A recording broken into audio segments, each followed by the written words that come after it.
are going to be players to watch. And now we need to see what the teams want to do for game one, because we keep talking about how Smeb can beat Maren in the top lane. Yeah. That's a way for Tigers to win. But that's a very easy strategy for SKT to figure out. Okay, they might try and camp out top laner and kill him, so they should be ready for that.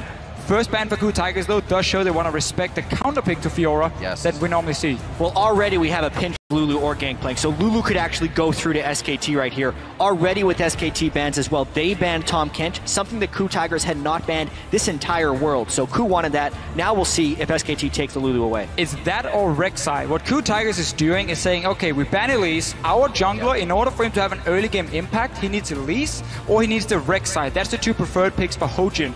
SKT has to decide, do we want to go for that Lulu pick and say we're going to build full team fight here, or do they just take the early game impact jungler? That's what they're doing. And this is something Tigers opted into in pretty much all of their games against Fnatic. Hojin played 2 games on Zac, and honestly, he got bodied early game by Reignover's Rek'Sai, but they recovered, they played from behind, and they won team fights. Here, they give away the Rek'Sai for the Lulu. I would say that's completely as planned. I think this is exactly what Tigers were expecting.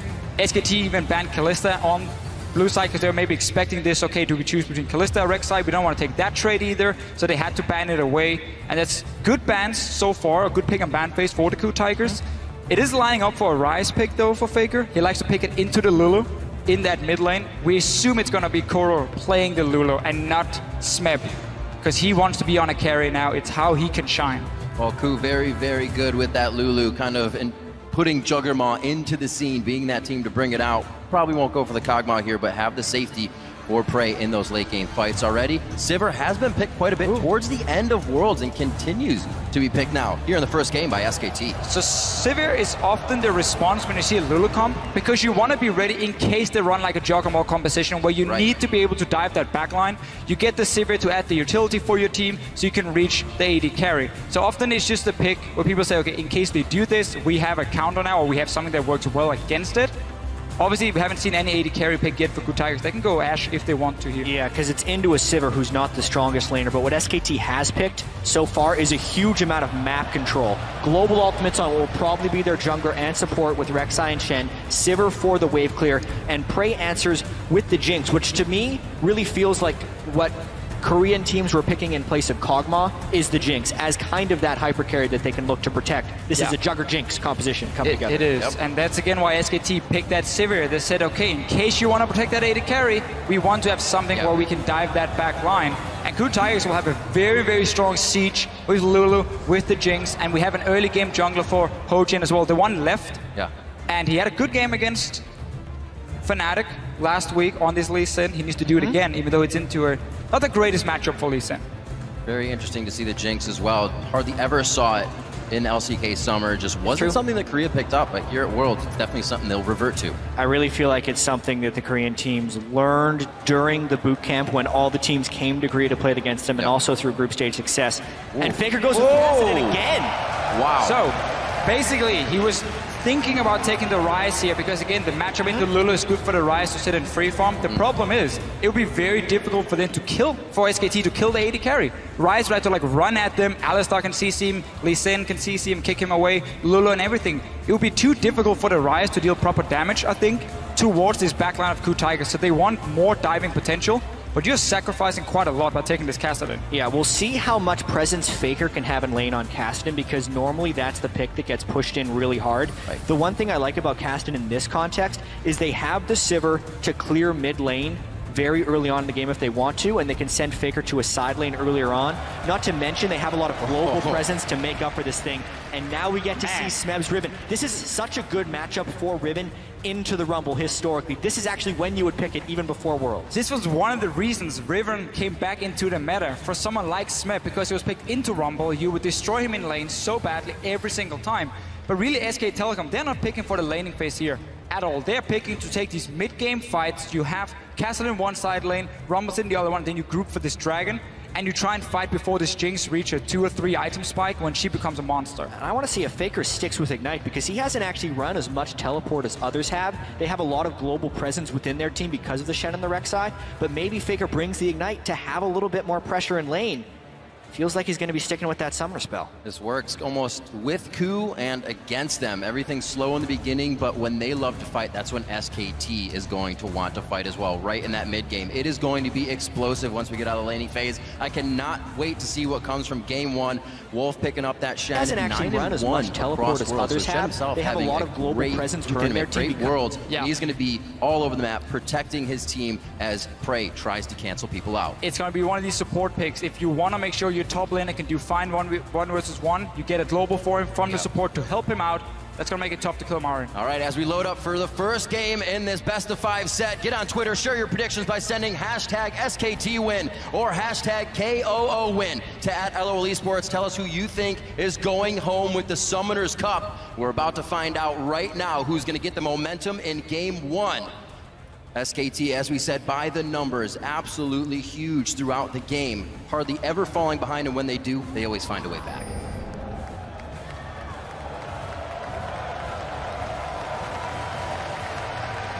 Yeah, and I cannot wait to see what happens in this early game. Here we go.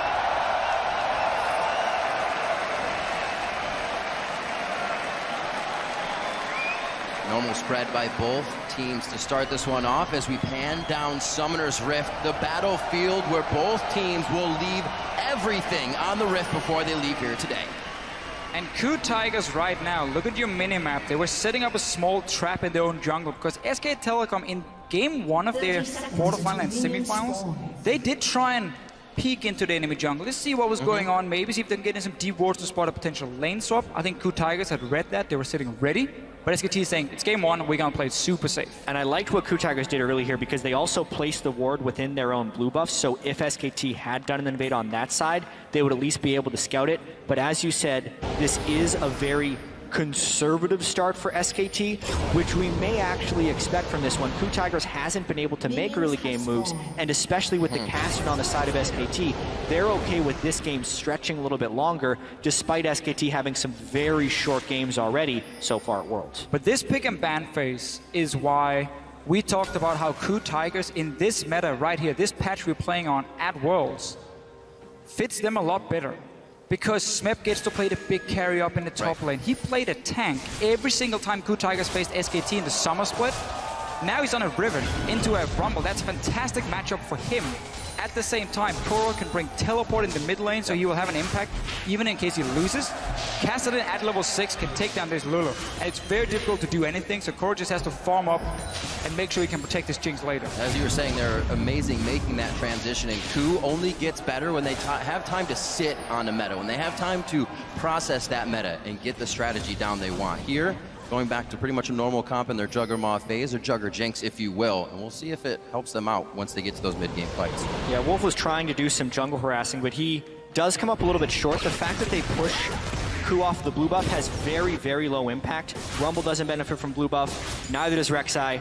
Neither does Lee Sin, neither does Riven. The blue buff is actually pretty useless since the experience you gain from the blue buff is the same as at the other camps early on in the game. So they're going to be able to take that, and we're seeing a pretty standard-ish lane swap here. Yeah, but due to the fact that SKT was so passive level 1, they didn't want to try and invade anything. They had zero vision really of where Ku was starting. So they managed to snuck 2 camps on the side of Ku Tigers down here towards the bottom lane before they moved up. So you can see they now have the blue buff, enemy grump, and wolf camp as well. On top side, there are some extra camps to do from the Ku Tigers. SKT has to just rush down, push on this tower as fast as possible, because they obviously don't want to fall behind in experience. Yeah, since they are behind in the jungle camps, they actually wanted to accelerate their turret taking. However, Ku Tigers is winning this one more so because of the Jinx. They are able to pull down the turret with the minigun form, since she gets all that increased attack speed hitting the turret, and keep equal in the turret speed while actually having fewer people taking the turret. It is actually a good start here for the Ku Tigers. And it's interesting to see this, more of an LCK lane swap. Nobody's at the turret to be taken down. Both teams go there for together and take it down themselves. There isn't a top laner to be taken out. They're all getting what they need. Basically, the team's adapting to that fast push lane swap we've seen time and time again in the Western scene, obviously. Ku Tigers did give over the gold to Smep. Down the bottom side, we saw Marin and Bang. They traded gold between each other. I didn't really like that because Bang was on 800 gold anyway, or 875 to get a pickaxe. So he just ends up getting a second Dorans. But it does mean he can buy pink. I would have preferred to just see Marin get all that gold, because they pushed it in so quickly, you didn't get up to these 18-20 CS you need to get that pickaxe plus the tower gold. So last time we saw Kuro on a Lulu, what did he get? First 5, 6 blue buffs of the game. The team was very adamant about continuously giving him that blue buff so he could push down mid turret and then get himself to the other lanes, or just keep somebody like Faker in the mid lane constantly. SKT really were in a hurry when it came to killing that tower. They didn't even manage to bounce the wave on the bottom side, so they sent down Smep from Blue Tiger to just pick up the entire wave. That's very, very good for him. You get a 2v2 top side, and you have a lane now pushing out for Smep to get some extra CS and extra experience because because SK Telecom failed to bounce the tower or bounce the minion wave. Yeah, I absolutely agree right there, because SKT, now they have to worry about who gets dove first. Big team fight in the top lane. Gorilla hitting up both Wolf and Bengi. The teleports are going to come in. That's Kuro. Smeb's already there to fight. Eyes on Bengi. They turn to Wolf now. He's safer in the jungle for them to go after, and it may be him going down. They try to get the cripple towards him. That's going to be Wolf going down.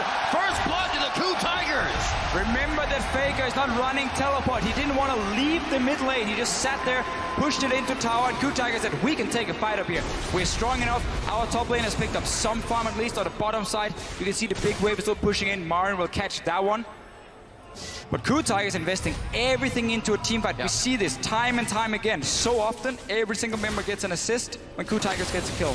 Something the teams have actually been slow on is after that first turret, get in the other side of the jungle, put your vision down, take aggression there, and finally Coup makes it work for themselves here. A team, like we said, doesn't really get going that early. Well, you have a Riven on your team, so they'll take whatever's on their plate right now. There's a chance for Bengi to gank down bottom side now. We know Smep has to overextend. He used Flash as well in that last little fight. You can see Bengi on your minimap now. He's down here, but Coup Tigers, they realize what's going to happen.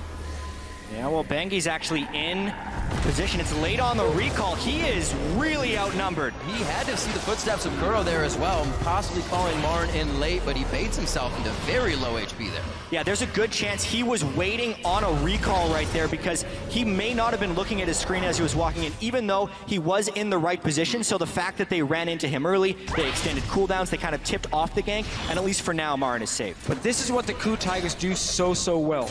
They understand where will the enemy jungler go for a gank, where will the enemy team set up a play.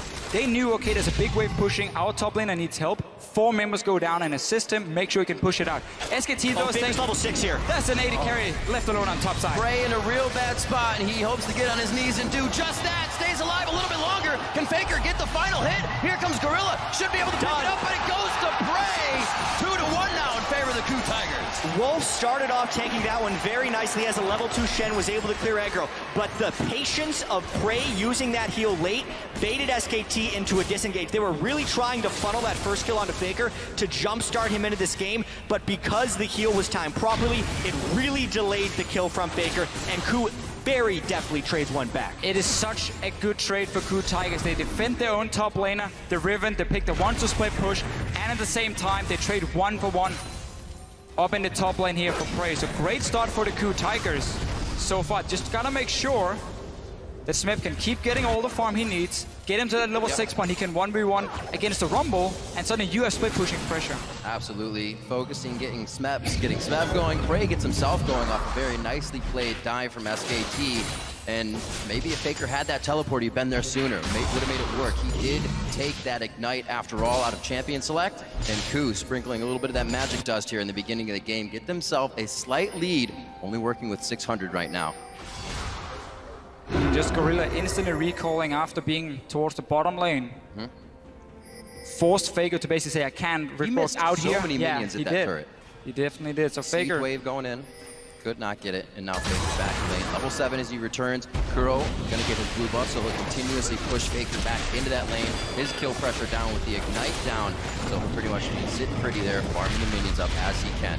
Still up 7 CS as he did that roam. Faker always making sure his lane is in position, so he doesn't fall behind in those instances. And it's now 2 plays that actually did go in Coup Tiger's favor, because they had the first gank work. The SKT gank, the split kills, actually failed. And coming up towards the 10 minutes here, we're going to have a very uncommon scenario where Crew Tigers is actually going to be up in gold. Because looking at the bracket stage in particular against KT and Fnatic, Crew averaged a gold deficit of 916 at 10 minutes, whereas SKT in their bracket stage were on average up 626. So this is a bit of a role reversal here for Crew Tigers, and since their strengths have been team fighting and the defensive play, it will be interesting to see if they can turn on an offensive stage of play, which is what they need to push as Faker is farming up on Kassadin. This is only accelerating that good time that Crew Tigers loves to have. 5 members of their team, very good friends, as you said, kind of misfits as they scrap around Officio, but here making things work. And Hojin, as he is usually reactive, sits in the back, a little more proactive this game. You see him towards the top lane, hasn't had vision of Bengi, so he's sitting behind Smeb. Little action towards the bot side, the teleport coming in right now from Marin. His ultimate is up. They lay down the equalizer. Wolf should be able to get out of this one. Marin into the fight now. Kuro and Prey are the targets, and that's going to be Kuro going down. SKT seemingly pulling this one back in their favor with just a few kills to the bot lane, and that's a double kill for Marin. Massive play for SK Telecom here. Marin, he TP'd down, he walked behind the Crew Tigers. You can see they placed a pink ward in the lane. You're like, is there any ward where they can teleport? No, okay, we can take the fight then. Didn't realize that Marin then snuck behind through the jungle. In the end, SK Telecom sends down every single member. 3 kills for them. So much for that goal lead, and also a complete lapse of pressure from the Crew Tigers. Faker made it down there on an Ignite Kassadin, and then his lane was not punished. Kuro did match with the teleport. Smeb decided not to. I don't think he had the right position to do so. So SK Telecom really globally positioning better. It was rare watching any game so far at Worlds to see SKT actually commit 5 people to one side of the map. Look at Crew Tigers placing the ping ward, saying, okay, there's nothing behind us right now, so we can take the fight here. Marin then Riven sneaks needs in. to be in on that same ward. Not sure why. He's not there. He canceled his own teleport. Smeb up in the top lane. Maybe there's communication saying we can get 1 kill and it's fine. In the end, it ends up costing Crew Tigers so much down this bottom lane. Yeah, and this was a glimpse of what you can do with the Shen and the Rek'Sai.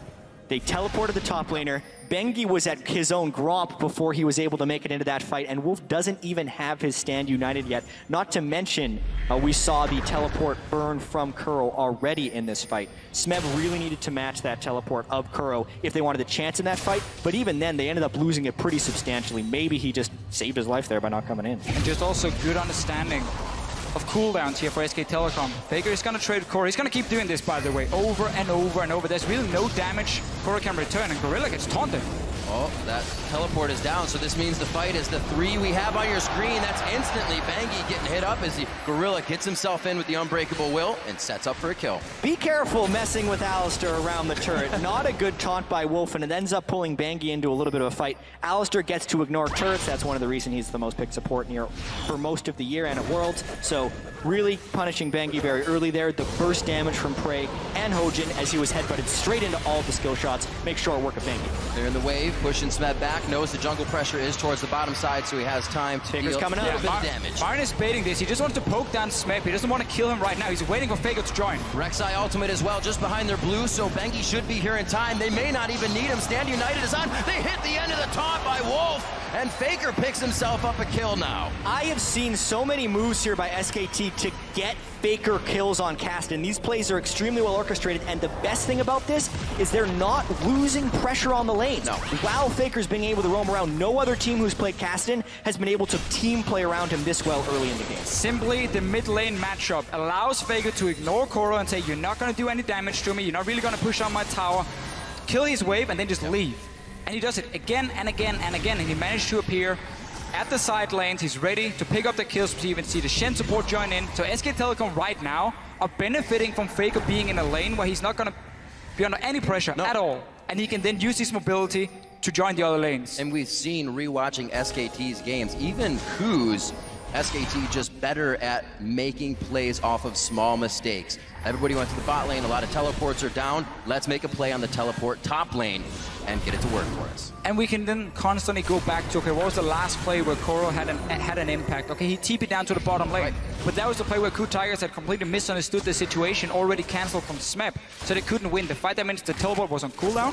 Suddenly Faker can roam and nobody can join. Exactly. And so much of what we've seen from the Crew Tigers as well throughout Worlds is they actually do not pick up much farm by playing 3 lanes. They instead shrink the map, find team fights, and then win based on killing the opponents. Because their overall CS differentials, even at the end of the game, Hojin, Curl, and Prey in bracket stage averaged big CS differentials against their opponents. And SKT, right now, are also the ones getting kills as well as pushing the lanes. They are winning across a lot of different dimensions. Yeah, because the Ku Tigers tend to fall behind in the early game at 20 minutes, they get pushed so far back on the map, they can't be proactive. Because whenever the other team then pushes out the wave, there's going to be 2 or 3 minion waves coming down towards Smeb. He wants to pick it up. The other team will force a fight. And Smeb has to TP away. So he has to sacrifice that farm to join the teleport or to join the team to get that big team fight going for Ku Tigers.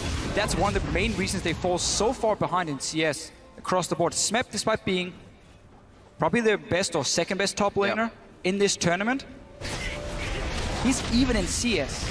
But at the end of the game, his job is going to get much harder against a 2-0-2 Marin. He has enough money right now. 1:30 on that clock for Dragon. That Zhonya's he has is most likely going to be finished before those sword boots, and he'll be so powerful when this Dragon fight comes up. Getting help here from Bang in the top lane, so they don't have to worry about that pressure. And again, look at the map pressure. Smeb under his turret facing 3 to 4 people. They are posturing a dive right here, but mainly just trying to take the turret. What Ku wants is to bait a dive and be able to save under the turret with Alistar and with the Lulu teleport, but they really just don't have the necessary information right here. It has been a Ku special to wait for turret dives and turn them around, but now they're against a much more formidable foe. And this right here is a play we have seen all the Korean teams do in this tournament. We're down on the bottom side when there's no tier 1 tower. They push their minion wave all the way to the enemy tier 2, and then they recall off the bottom lane. Both support and AD carry recalls, and they rush to the opposite side of the map where your top lane is still sitting and farming, so they don't give away what's happening. Because all Ku Tiger sees, okay, Marin is in top lane farming against Smeb. Well, that's pretty normal. They bot lane recalled. We don't know where they're going to go on the map. So because Marin stays, kind of fakes it, they show up and there's only 4 members pushing in the tower. But Ku Tigers this time around were ready, knew what was going to happen, and were there to defend. Look at the pressure here from Bang. Knowing that he's got somebody behind him, Ku can feel it as well. Not much pressure there, but it looks like SKT is trying to get some flashes or some ultimates before this Dragon. And I want to call attention to the item timings as well. Bengi just completed a 16-minute Sightstone. Some Rek'Sais in the group stages, Reignover would be one of them, were completing 4- and 5-minute Sightstones and then trying to cover the map.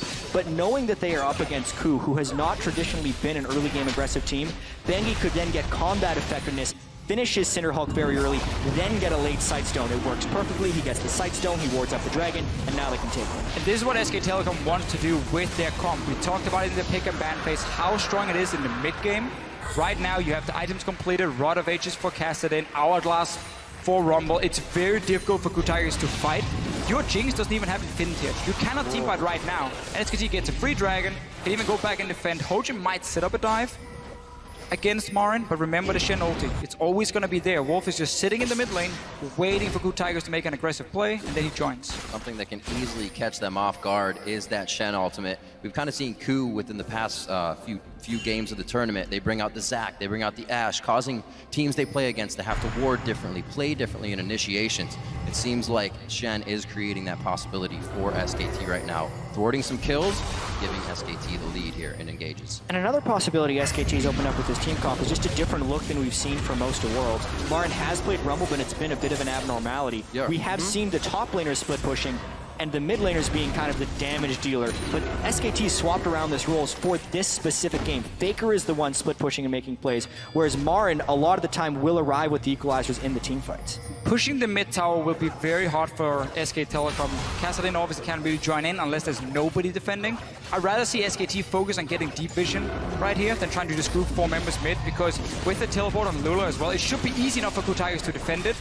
You see right here, they can just clear it out. Sivir is the only one who can really hit the tower, and it does absolutely nothing at this point. Get deep vision, get skirmishes with your Kassadin. That's what your goal is, not pushing in mid tower at the moment. Well, especially because every single global on SKT is up right now, so wherever Faker goes, the rest of the team has the ability to support him right there, and then it's on Ku Tigers to stop the split push. I definitely do feel like SKT should be doing that to Fischio, but I also think that since they are up 2 dragons to 0 already, with the scaling Kassadin on their side, they're okay with this current set of circumstances as long as Faker's farming. As long as you can keep farming, don't put him with your AD carry so they have to share and try and fight each other for that CS. It never works out. Both carries, they start whining. Faker will always pick up more gold. He will get some of it. He will get some of it. But really, for Coup Tigers, the fact they have double teleport means they should be able to always have the 2 side lanes, or at least 1 side lane pushing against SKT.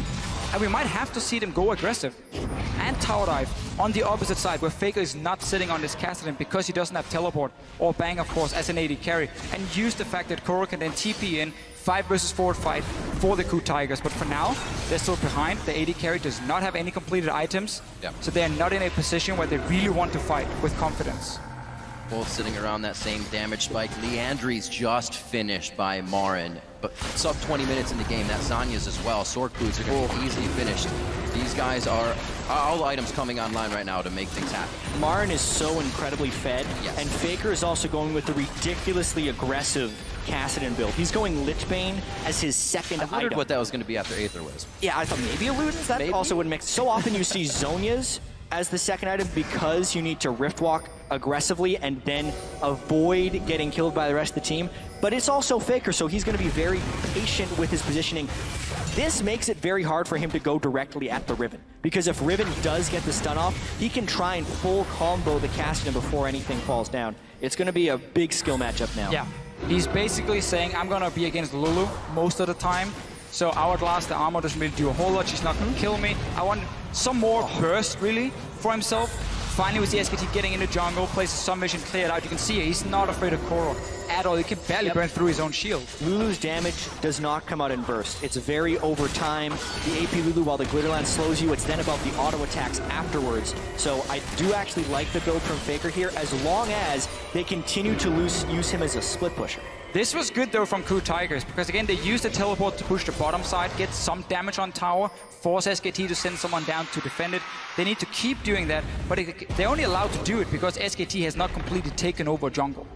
So you can freely push out your waves right now if you are the Coup Tigers. You're not really afraid of getting ganked because you have defensive wards as well.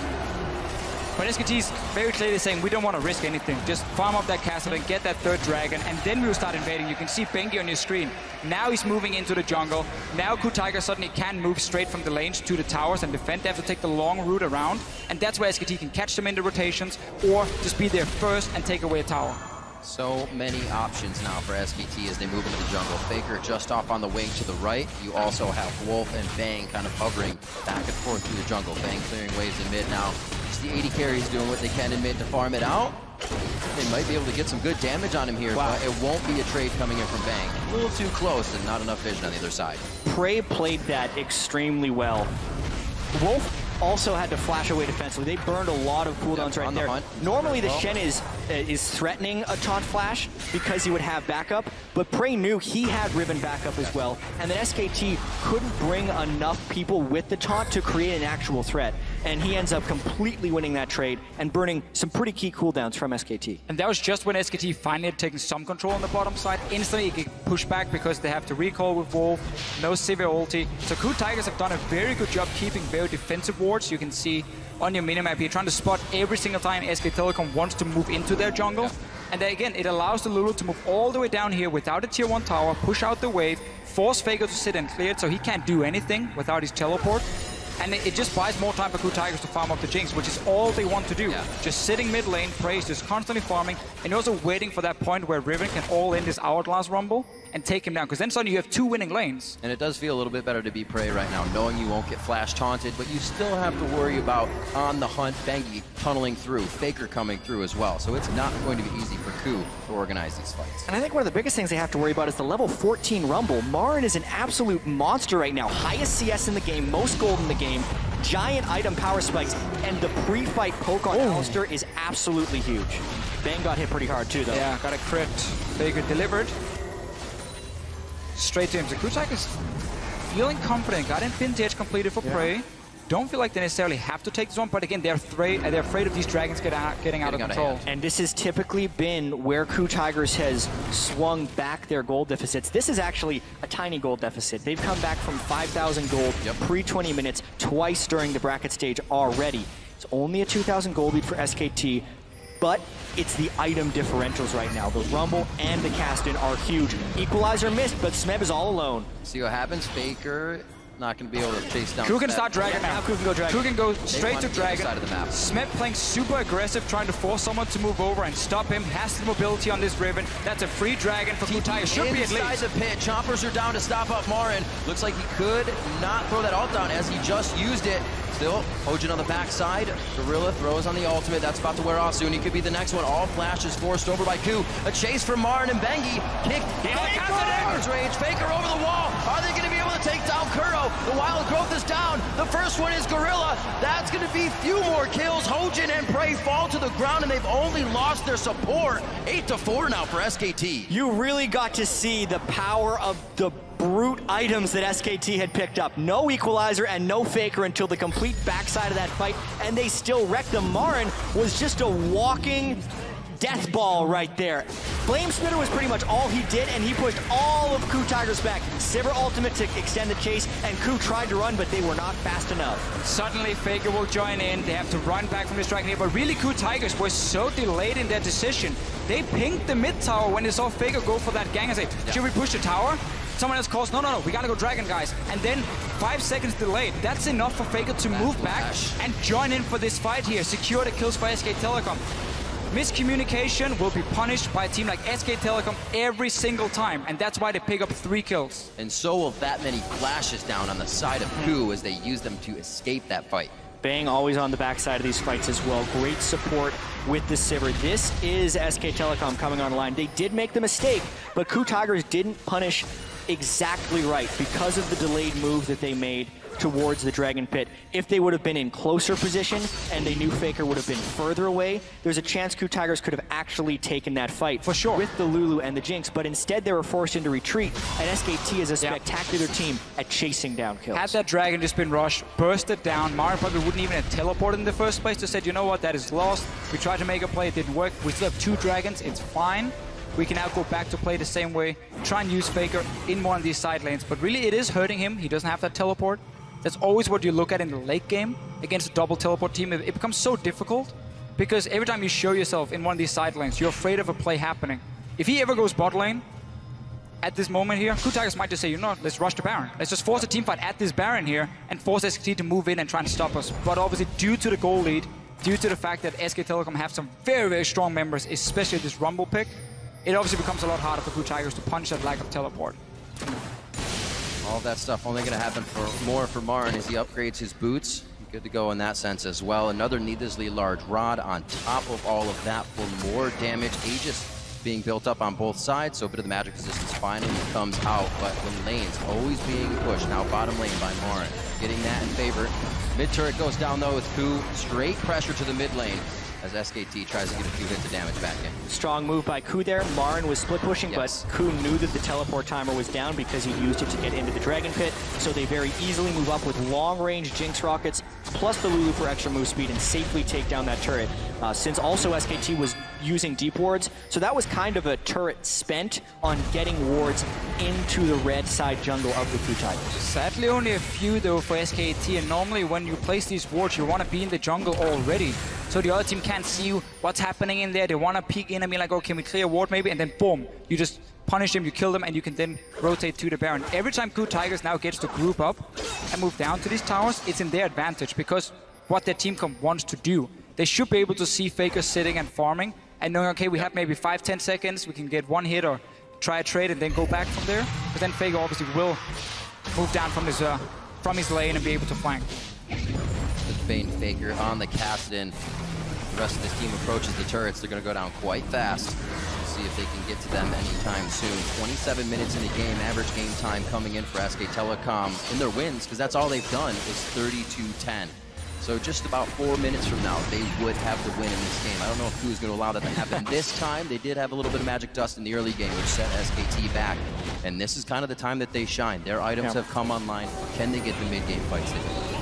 It is pretty important to note that Kuro has completed his death cap, which is the main power spike you get for the Lulu, and Jinx also just picked up a BF sword of extra damage to go through. But honestly, the mobility of SKT is extremely punishing here. That's a lot of love for Gorilla right there. He gets himself out safely. Kuro's throws on the wild growth himself to deter the fight even, and they lose some ultimates there. Very big. Yeah, why was Gorilla sitting in the mid lane when his AD carry just recalled? You're just an Alistar support.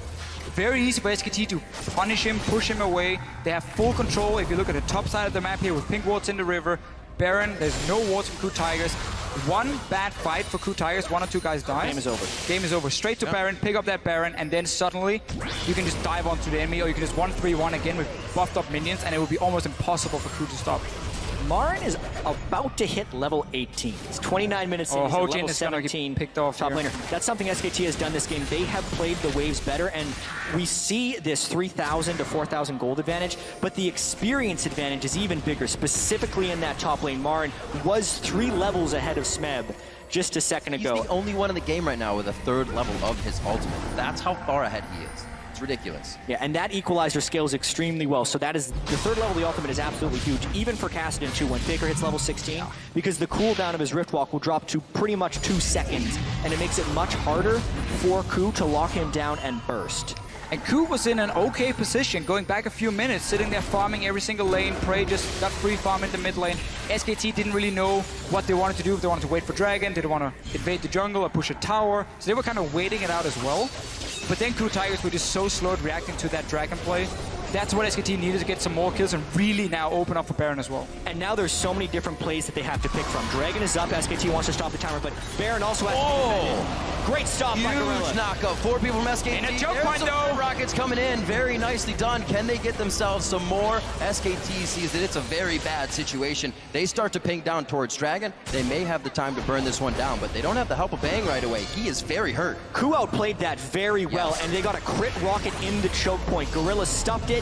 Jinx was protected essentially by the Alistar, and SKT actually thought they had a larger numbers advantage than they actually did, which is why they ended up grouping up there and getting crit rocket. They're a little lucky that they didn't lose out on that one with the way that Ku played it. Yeah, SKT as well, they wanted to bait that TP from Smeb by saying, oh, he shows bot lane, instant, start a fight, get him to TP in, and then you saw what they decided to do was run away. We don't want to chase into this choke point here, we got in low. Faker! That was risky. Very close. Sivir ulti is down though. Flash, Hojin gets the wild growth. They may still decide to chase this. Faker throws out a few more.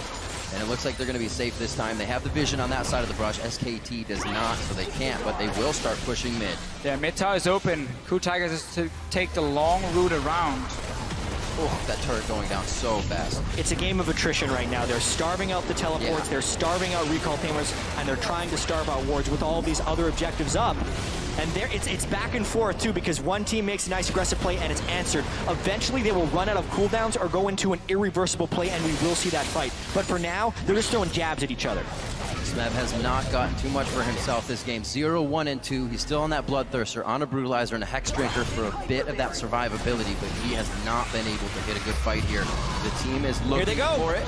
Looks like Rek'Sai coming in. We just saw Bengi use his ultimate just below the team. They're all going to be there. Bengi gets hit back. He's going to be able to turn around now. They have Prey in the perfect spot, and they take down Prey. They take down Gorilla, and it's just chaos for Ku. They cannot find the right positioning. A double kill as well for Bang. Prey was caught out of position. He didn't know if he should flash over the wall or flash into his own team, but the fact he was caught out there meant he had to run and not deal damage. Suddenly, SK Telecom can just chase, get the kills. And people keep getting funneled into either a Marin Flamespitter or a Faker flank.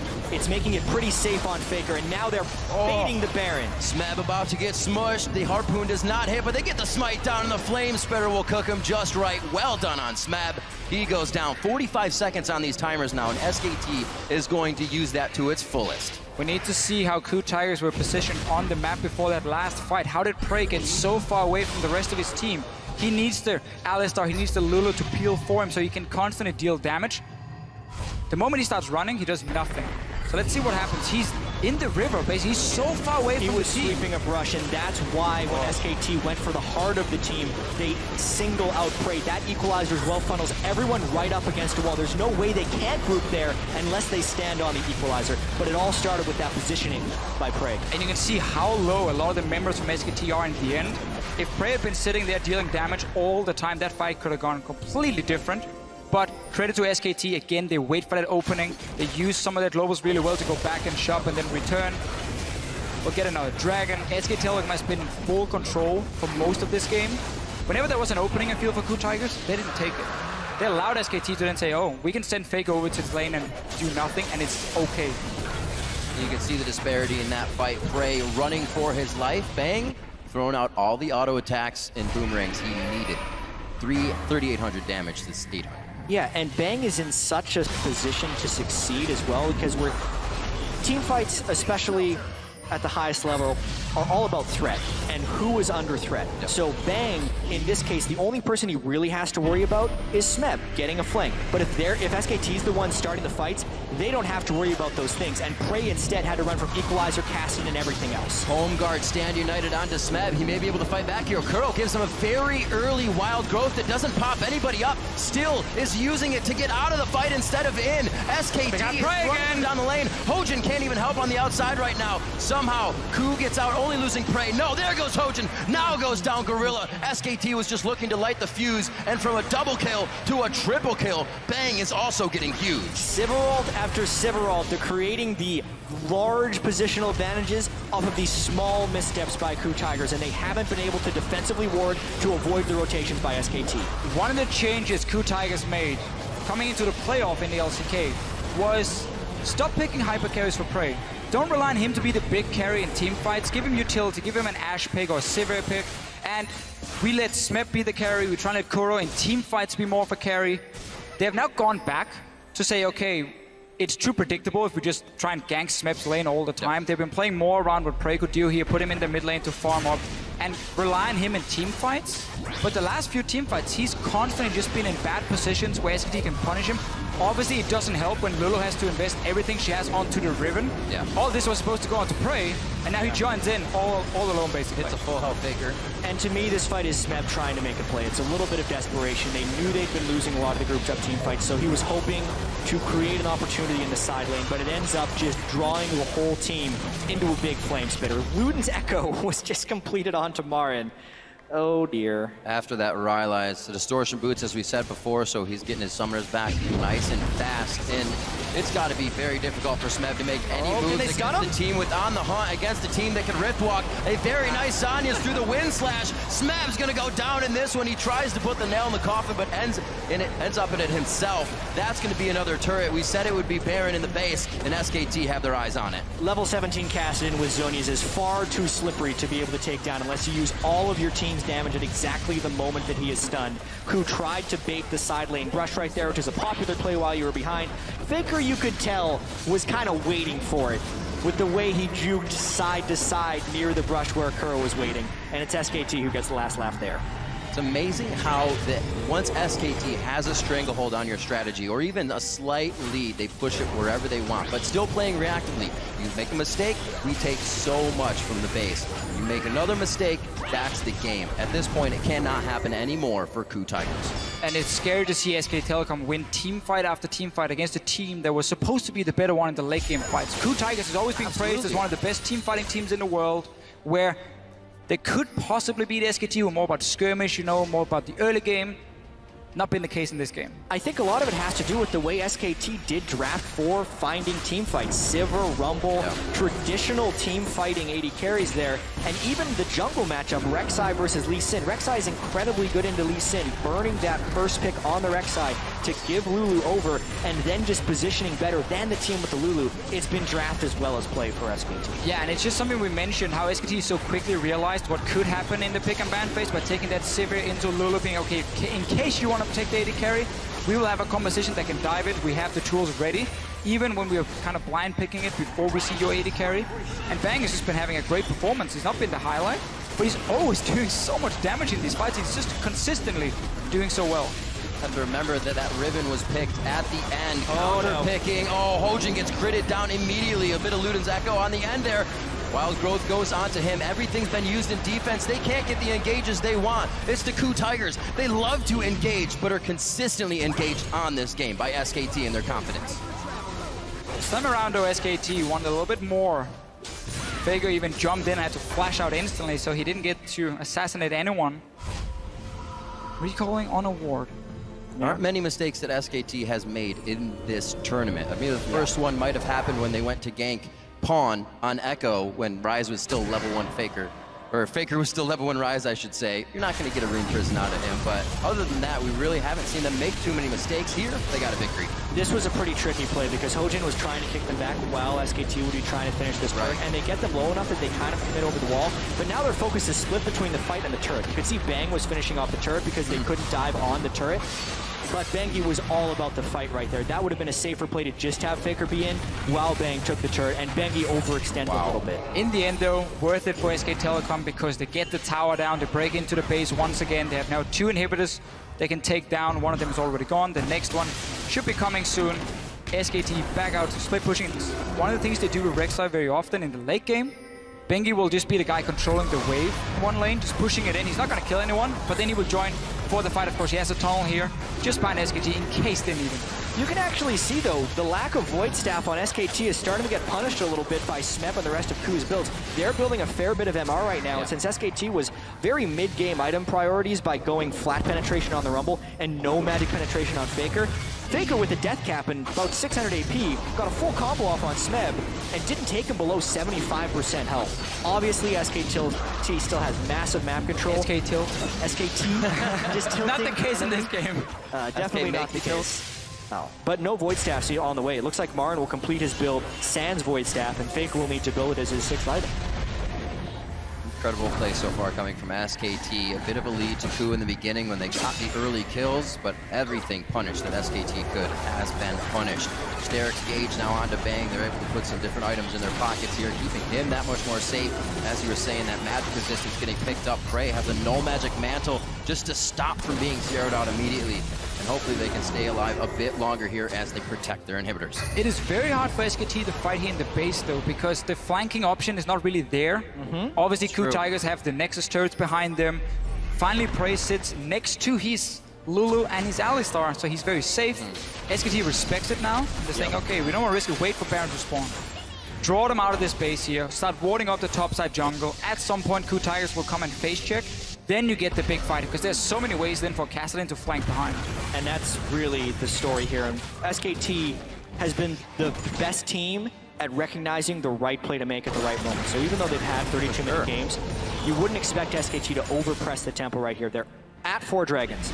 Knowing the next dragon is going to be up in 5 minutes, they can get that. In the meanwhile, the Baron will come up. They can take that, slow push the wave in the top lane, maybe get down the 3rd inhibitor turret. Because, as we were talking about, they do not have the long-range AD carry, they do not have flank opportunities within the Ku base, and Ku can hold their own base quite well. However, if that's with a Baron buff and with 5 dragons, then SKT can crack it, which is why SKT's opportunity is in the here and now. As Baron respawns, they need to kill Ku within their own jungle. 4 items now for Prey. Lulu to buff him up as well with a death cap completed. It is just so hard for him because of the fact that there's a Sivir ulti, the Kassadin, the Rumble ulti. There's so many things that's going towards him. Even Flash Taunt from a Shen can be enough to win the fight for SKT. So you put in this impossible situation as an AD carry, where you have to deal the maximum amount of damage, but there's also so many ways you can die at the same time. Here's one of them. Marin throws the equalizer down. They're able to split from the red carpet, trying to get back into their own base. The Zanya's on Faker, makes Prey take 1 step too close, but he is able to get out with the Wild Growth. Eyes on to Smeb now. Everybody actually focused that. Gorilla's able to come back in, but only hits Faker, and it leaves the backline completely open. Kuro and Prey fall immediately, using both summoners that they can. Teleport still up for Kuro, but it wouldn't have helped anyways. SKT could not stop chasing Ku. Ku could not fall back fast enough. Prey kited his heart out, but it wasn't enough. SKT used Zonius properly, ran down the fight, and they'll win the game. That's going to be SKT earlier than what their longest game would be. That was 43-30. They put a stop to that. It's a 42-minute game 1. SKT is 2